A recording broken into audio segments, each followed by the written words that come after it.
Halo adik-adik, kembali lagi dengan Sir Zetri ya. Hari ini kita akan membahas teori tentang larutan asam basa.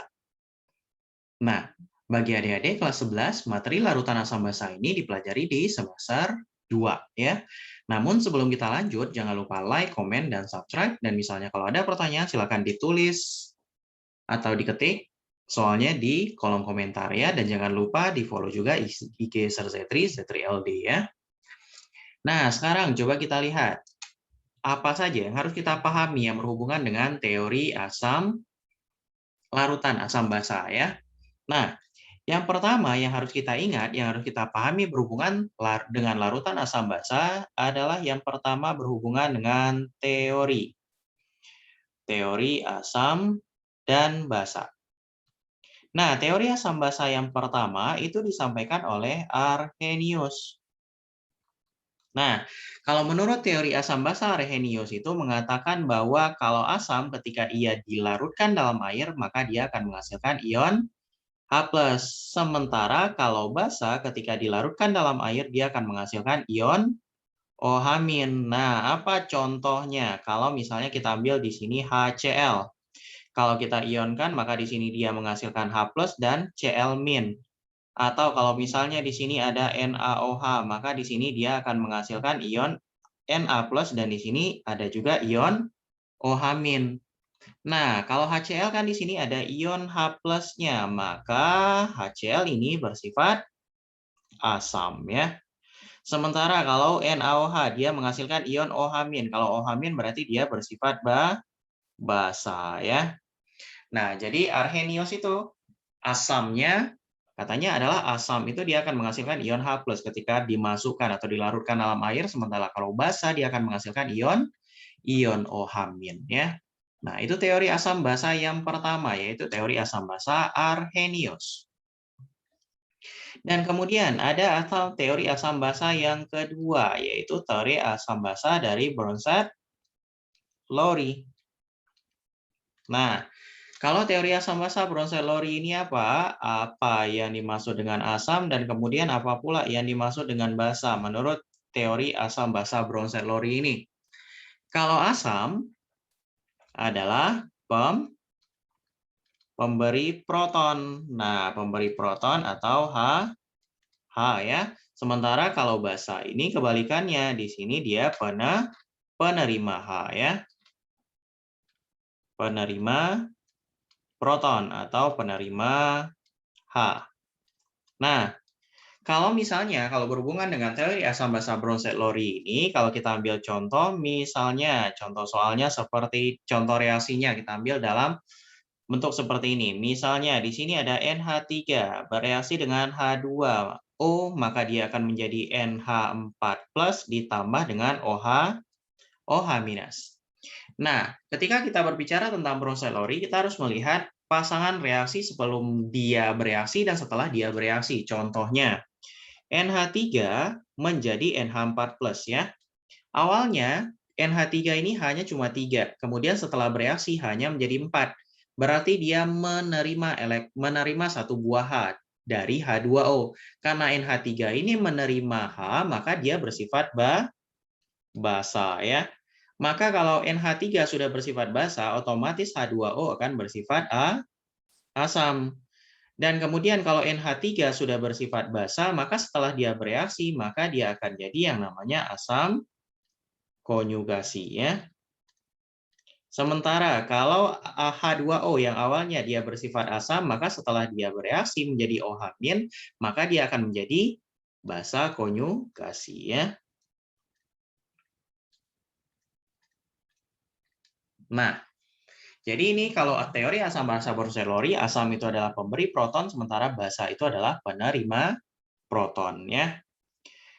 Oke, sekarang kita lihat teori asam basa yang ketiga. Teori asam basa yang ketiga yaitu teori asam basa dari Lewis ya. Apa teori asam basa dari Lewis? Apa itu yang apa asam menurut Lewis dan kemudian apa basa menurut Lewis? Kalau asam menurut Lewis di sini adalah dia penerima elektron. Sementara kalau asam di sini dia pemberi elektron. Nah, bagaimana contohnya penerapan teori asam basa Lewis ini dalam sebuah reaksi ya? Misalnya di sini kan ada NH3 misalnya. Di sini ada NH3, kemudian di sini dia bereaksi dengan H+, kemudian menghasilkan NH4+. Nah, karena di sini berbicara tentang teori asam basa Lewis, maka ini kita kembangin dulu senyawa-senyawa ini menjadi struktur Lewisnya. Kita tahu N ini elektron valensinya ada 5 ya. 1, 2, 3, 4, 5. Kemudian dia mengikat H sebanyak 3. Ini H yang pertama, ini H yang kedua, dan kemudian ini H yang ketiga. Jadi ada satu pasang elektron bebas atau pasangan elektron N ini ada sepasang yang tidak terpakai ya untuk berikatan. Dan kemudian di sini ada H+. H itu kan nomor atomnya cuma 1 ya. Sementara dia plus kan pula. Berarti di sini H+ ini tidak ada punya elektron ini. Ya. Maka di sini H+ ini tidak ada elektron, maka bagaimanakah supaya NH3 ini bereaksi dengan H+, sementara H+ ini tidak punya elektron? Maka yang terjadi adalah, nah, satu pasang elektron yang tidak terpakai ini kakak ubah menjadi warna merah. Nah, karena fokusnya ke elektron yang sepasang itu ya. Maka ini kakak tulis ulang bagaimana NH3 itu struktur Lewisnya. Nah, ini adalah H+ yang tidak punya elektron tadi. Nah, maka ketika terjadi reaksi antara NH3 dengan H+, maka elektron yang berwarna merah inilah yang membuat mereka saling bereaksi satu sama lain. Dan yang perlu diingat, elektron yang berwarna merah ini hanyalah milik si N saja ya. Nah, maka inilah dari sini bisa kita klasifikasikan siapa yang memberi, siapa yang menerima elektron. NH3 lah yang memberikan elektron kepada H. Karena NH3 ini memberi elektron, maka sifatnya adalah basa. H+ itu penerima elektron, maka sifatnya adalah asam ya. Dan ini hubungannya ada materi di ikatan kimia kelas 10 dulu. Elektron ini hanya berasal dari satu pihak, dan inilah yang disebut dengan ikatan kovalen koordinasi ya. Ini disebut dengan ikatan kovalen koordinasi atau disebut juga dengan ikatan datif ya. Nah, jadi ini yang perlu kita ingat, ada 3 teori asam basa. Teori asam basa Arrhenius, teori asam basa Bronsted-Lowry, dan kemudian teori asam basa dari Lewis ya. Nah, kemudian selanjutnya kita lihat juga rumusan apa saja yang kita gunakan kalau nanti berhubungan dengan stokiometri larutan asam dan basa ya. Karena kita tahu asam dan basa itu ada 2 kelompok. Ada yang kuat dan kemudian ada yang lemah. Nah, sekarang kita lihat dulu apa saja rumus yang kita gunakan kalau berhubungan dengan asam kuat, dan kemudian apa saja juga rumus yang kita gunakan kalau basanya itu adalah basa kuat. Kalau asam berarti di sini akan kita cari adalah H+ ya. Kemudian sementara kalau basa yang akan kita hitung adalah OH-nya. Kalau asamnya adalah asam kuat berarti rumusnya adalah A dikali dengan Ma, sementara B dikali dengan Mb kalau dia adalah basa ya. Di mana A itu apa? A itu adalah valensi dari asamnya, valensi asam. Sementara Ma itu apa? Ma itu berarti adalah molaritas asam ya. Molaritas asamnya.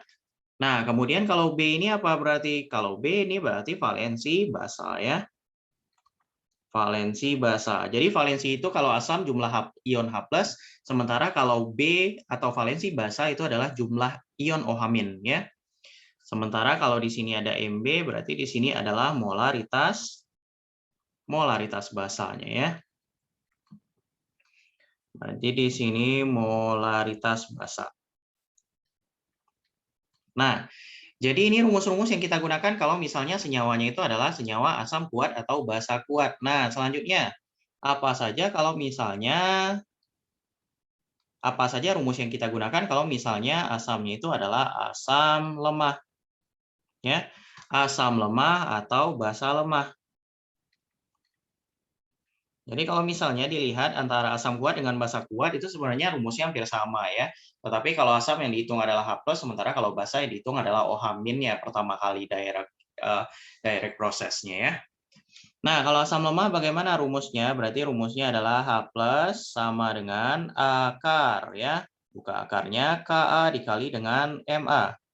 Atau kalau mencari rumus OH-, maka kalau mencari basa lemah berarti OH- sama dengan akar Kb dikali dengan Mb.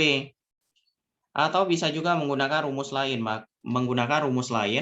Untuk asam lemah, maka di sini rumusnya adalah H+ sama dengan alfa dikali dengan Ma. Atau kalau untuk basa lemah berarti di sini alfa dikali dengan Mb ya.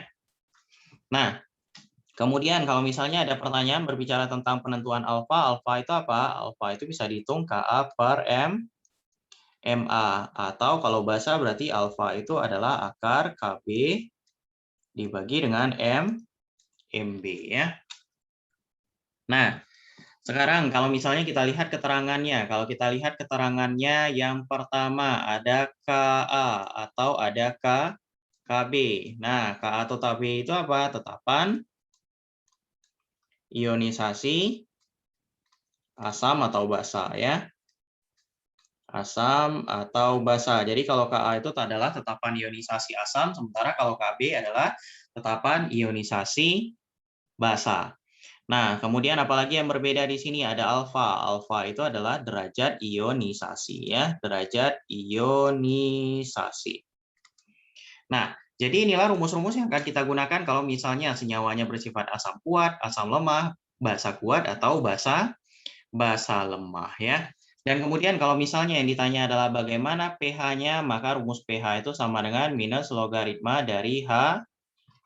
Sementara kalau mencari pOH bagaimana? pOH sama dengan minus logaritma dari OH-nya. Konsentrasi H+ ini, kemudian ini juga konsentrasi OH-. Dan yang perlu diingat bahwa pH sama dengan pH ditambah dengan pOH ya. pH ditambah dengan pOH itu jumlahnya sama dengan pKw. Kalau misalnya ini adalah air, pKw itu jumlahnya adalah 14. Jadi kalau misalnya diminta untuk mencari pH, berarti 14 dikurang dengan pOH ya. Nah, baik, sekian video untuk hari ini yang berhubungan dengan larutan asam basa. Jangan lupa like, komen, dan subscribe. Jadi kalau misalnya ada pertanyaan yang berhubungan dengan larutan asam basa atau topik-topik lain, silakan ditulis di kolom komentar. Sampai jumpa di video-video selanjutnya.